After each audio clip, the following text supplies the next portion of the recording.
Hey, it's your girl Asha Dawson, founder and lead planner of Event Productions by Jen here in Atlanta. And today I want to talk to you a little bit about your engagement season.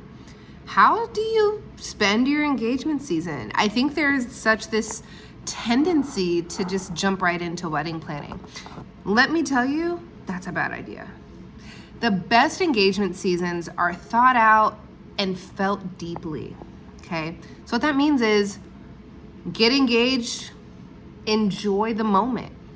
Maybe that means you don't even tell anyone. Maybe it means the two of you just sit in that moment and enjoy it.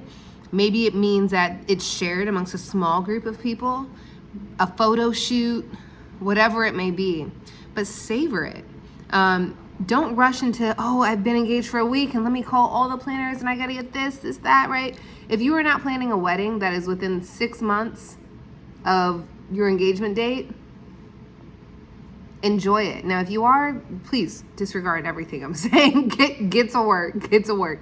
But a lot of people forget the engagement season is a unique, beautiful time that goes very fast, okay? The average engagement at this point in the United States is somewhere around a year long, but that is actually changing. And here's my speculation as to why. I think that couples are looking to save money. Okay, they're looking to save money, and it is easier to be engaged for longer, especially if you've already done some of those bigger, other things, bought a house, or you already live together, what have you. You're not as pressed to necessarily sign on the dotted line. But I just want to say that having a longer engagement season allows you to really take in all of the benchmarks, right? One thing that's also really fun is being able to get to see your family, meet families, spend time with each other's families, do the premarital counseling, really vet who you want to be in your wedding. People who are your friends at the beginning may or may not be your friends in 6 months. Things can change with people when you get engaged. That can happen too. So give yourself some time to sit into that moment. Have the engagement photos go out, right? Don't rush anything. I encourage couples to do this.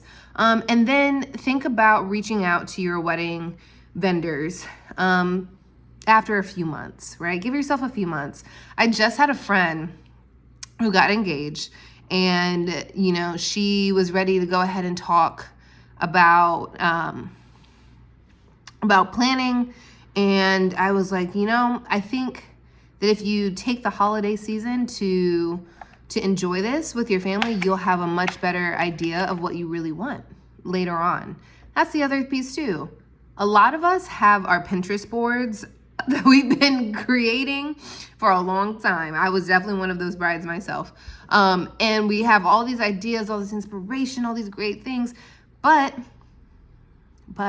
as we start peeling back the curtain, seeing what's out there, seeing what city we want to get married in, looking at the venue options, looking at our budgets, we really start to get a concrete idea of what we can afford and what we really want in real life. So go slow, and be selective with who you let into your planning world. A lot of family and friends, they will want to get involved. They will want to, right? And that's great. That can be great. But you just want to remember, you don't want your voice to get lost in this time. So spend your engagement season enjoying your family, enjoying your friends. Then after a few months, get to your planning, start getting your vendors, get your wedding planner. And then you can start proceeding with your invitations and so forth. But this is just your reminder to savor this moment.